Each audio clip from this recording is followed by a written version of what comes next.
Assalamualaikum warahmatullahi wabarakatuh. Kembali lagi bersama Guru Cupu. Baik, pada video kali ini kita akan kembali mereaksi video-video yang menghibur dan tentunya memberikan kita pelajaran. Namun sebelum lanjut, bagi teman-teman yang baru bergabung, saya ingatkan untuk terus mensupport channel ini agar supaya makin berkembang ke depannya. Tentunya dengan cara mengklik like dan subscribe channel Guru Cupu. Bagi yang sudah subscribe, saya ucapkan terima kasih.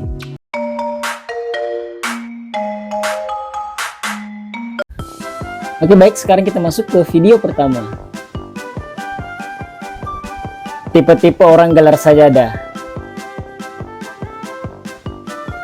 Normal, nah. Si paling rapi. Nah, si baik hati.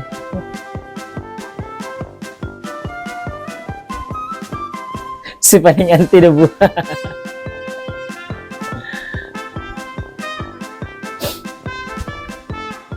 Normal. Tapi terbalik. فراغ إلى آلهتهم فقال ألا تأكلون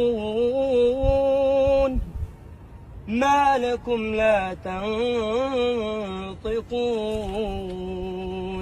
فراغ عليهم ضربا باليمين. Nah, jadi orang ini mengamalkan apa yang ada dalam Al-Quran. Nah, di mana bisa kita lihat di sini. Kemudian ia pergi dengan diam-diam kepada berhala-berhala mereka, lalu ia berkata, apakah kamu tidak makan? Nah, jadi pelajaran bisa kita ambil di sini bahwa ya memang salah menyembah berhala ya teman-teman, karena berhala itu dia tidak bisa apa-apa. Nah, itu hanya sekedar patung yang kita sembah. Nah, berbeda dengan Allah Subhanahu wa Ta'ala yang Maha Kaya, Maha Kuasa, dan lain sebagainya. Jadi, dibandingkan dengan berhala, itu betul-betul pemahaman-pemahaman jahiliyah yang seharusnya sudah tidak ada lagi sekarang. Penyembahan-penyembahan terhadap patung, penyembahan terhadap pohon, dan lain sebagainya. Baik, kita lanjut.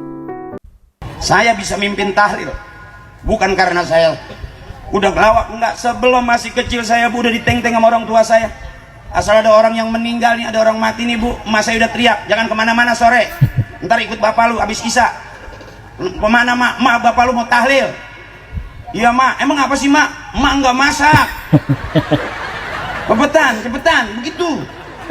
Ya, terkadang memang seperti itu ya teman-teman. Kalau ada hajatan di dekat rumah, nah itu biasa orang tua menyuruh kita ke sana karena alasannya dia tidak memasak. Jangan sampai dia memasak juga kan nasinya terbuang percuma, ya lebih baik tidak memasak sekalian. Nah, ada yang seperti itu orang tuanya di rumah. Ramadan tiba. Pasti ini dipelesetin. Pura-pura. Apa yang bikin gitu? Puasa mulut bau rokok.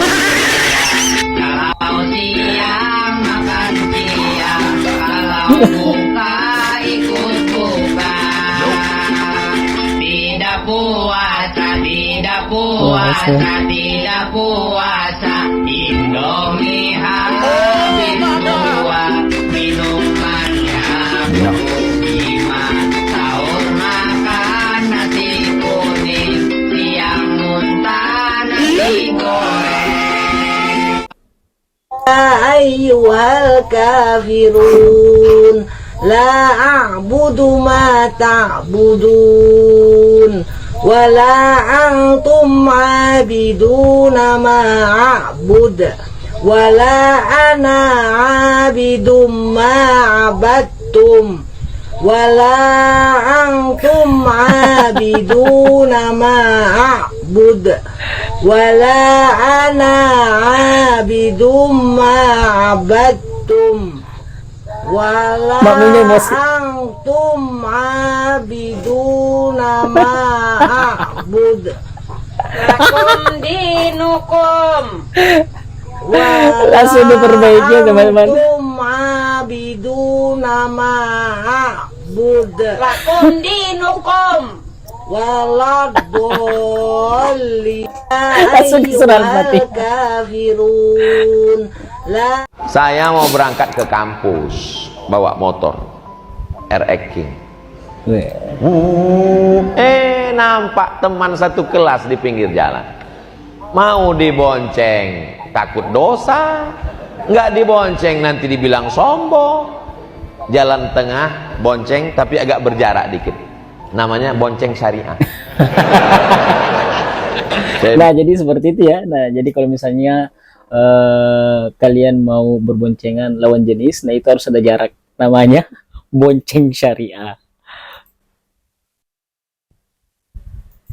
Berhenti, mat, kata dia. Ya, saya bilang naik. Ini ceritanya semester 1 tahun 97. Masih muda. Saya kan lahir nggak langsung tua. Saya gas sekencang-kencangnya, lari 100, nggak tahu karena speedonya udah dicopot. Sampai ke kampus, saya tengok dia di belakang, jilbabnya udah lepas. Besok pas lewat, nggak mau lagi. Tobat nasuha dia langsung. Masih cemburu aja udah tua, suami ajak ke tengah lapangan. Itu di belakang, astaga, baru-baru kemarin di video sebelumnya merokok itu diharamkan. Nah itu di belakang ada yang merokok. Aduh. Tapi kembali lagi dari pendapat masing-masing, mungkin dia memiliki ulama yang berpendapat bahwa rokok itu boleh ya teman-teman. Lanjut. Menurut Islam wah, tidak menurut budaya ada. Tanggung jawab memasak itu tanggung jawab siapa, Pak? Bapak-bapak. Iya kah? Iya kah? Iya, memasak tuh bapak-bapak. Mencuci piring bapak-bapak. Masak gulai bapak-bapak. Itu memang kerajo kita tuh, Pak. Bahkan sampai menyuapkan makanan ke mulut bini itu bapak-bapak. Ada apa-apa sama itu. Nah itulah, Pak. Menyapu rumah.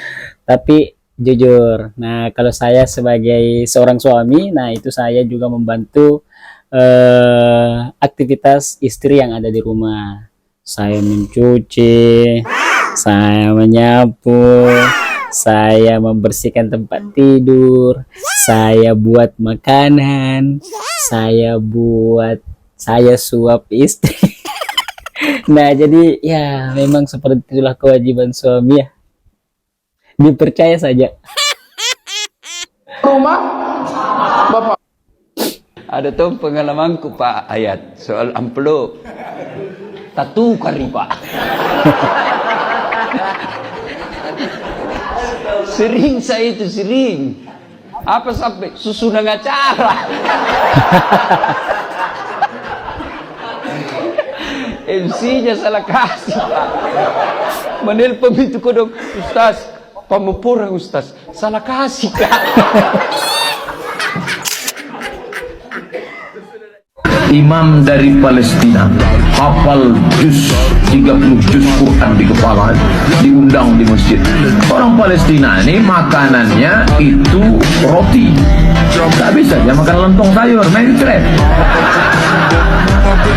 Atau masuklah dia ke toko roti, ketika dia mau masuk toko roti, mau langkahkan kaki, tak jadi, mundur.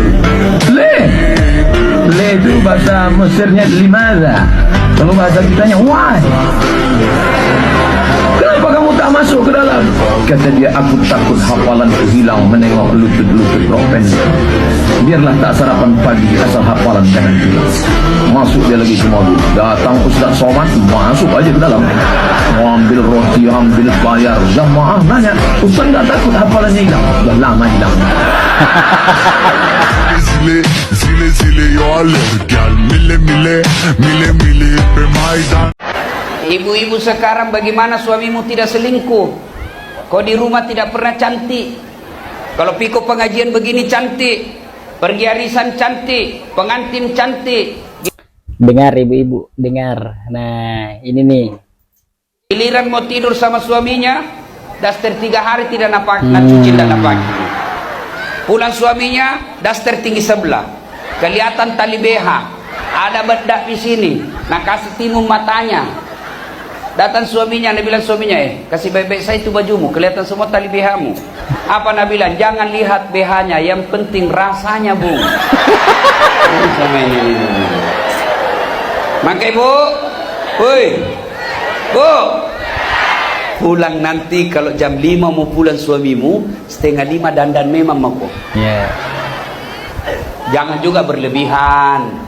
Mantan-mantan sudah dengar begini, mau pulang suaminya, nak kuncir 3 rambutnya. 2 di sini, 1 pakai romini-mini, sepatu high heels, datang suaminya, astagfirullah, kesurupan istriku.